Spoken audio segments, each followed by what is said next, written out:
to be talking about something that affects many of us in one way or another: sugar. Whether it's in our morning coffee or our favorite dessert, sugar is often a staple in our diets. But did you know that having a healthy relationship with sugar is key to maintaining overall health and well-being? In this video, we'll be discussing the secret to a happy relationship with sugar and how to achieve it. First and foremost, it's important to understand that sugar is not inherently bad. Our bodies need glucose, the main sugar found in carbohydrates, to function properly. However, the problem arises when we consume too much added sugar, which is found in processed foods and drinks. This excess sugar can lead to weight gain, diabetes, and other health problems. So, how can we strike a balance and have a happy relationship with sugar? The first step is to be aware of how much added sugar we're consuming. The American Heart Association recommends that women limit added sugar intake to 6 teaspoons per day and men limit it to 9 teaspoons per day. This may sound like a lot, but it's important to remember that added sugar is often found in unexpected places, such as salad dressings, bread, and even canned vegetables. One easy way to keep track of your added sugar intake is to read food labels. In addition to the total sugar content, many food labels also list the amount of added sugar in a product. By comparing different products and choosing those with less added sugar, you can gradually reduce your intake. Another tip is to try to prepare more of your own meals at home. When you cook at home, you have full control over the ingredients and can limit the amount of added sugar in your diet. For example, instead of buying pre-made pasta sauce, make your own with fresh tomatoes and herbs. This way, you'll avoid the added sugar that's often found in store-bought sauces.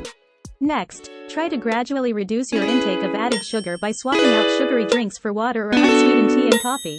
Also, instead of reaching for processed snacks, opt for fresh fruits, nuts, and veggies. Another tip is to focus on the quality of the sugar you consume rather than the quantity.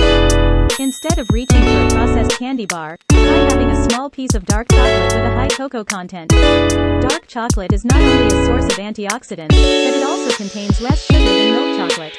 In addition to making dietary and lifestyle changes, it's also important to educate yourself on the different types of sugars and their effects on the body. For example, there are natural sugars found in fruits and vegetables that come along with important vitamins, minerals, and fibers that are beneficial for our overall health. These types of sugars are less likely to harm our relationship with sugar than added sugars in processed foods and drinks. On the other hand, there are also artificial sweeteners, which are often used as sugar substitutes in processed foods and drinks. These sweeteners, such as aspartame and saccharin, are much sweeter than sugar and are not metabolized by the body in the same way. While they may be a way to reduce added sugar intake, some studies have linked artificial sweeteners to various health problems such as weight gain, type 2 diabetes, and cancer. It's important to be aware of the different types of sugars and artificial sweeteners and to use them in moderation, or better yet, avoid them when possible. Another important aspect to consider is the timing of sugar consumption.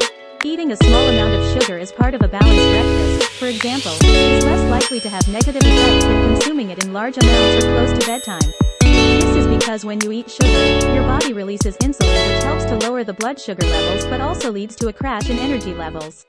Eating sugar close to bedtime can disrupt your sleep as well. In addition, try to incorporate more healthy fats, proteins, and fiber into your diet. These can help to slow the absorption of sugar into the bloodstream, preventing a spike in blood sugar levels. This is especially important for people who are predisposed to diabetes or other metabolic disorders. In conclusion, having a happy relationship with sugar is all about finding balance, being mindful of the sugar you consume, and understanding the different types of sugars and their effects on the body.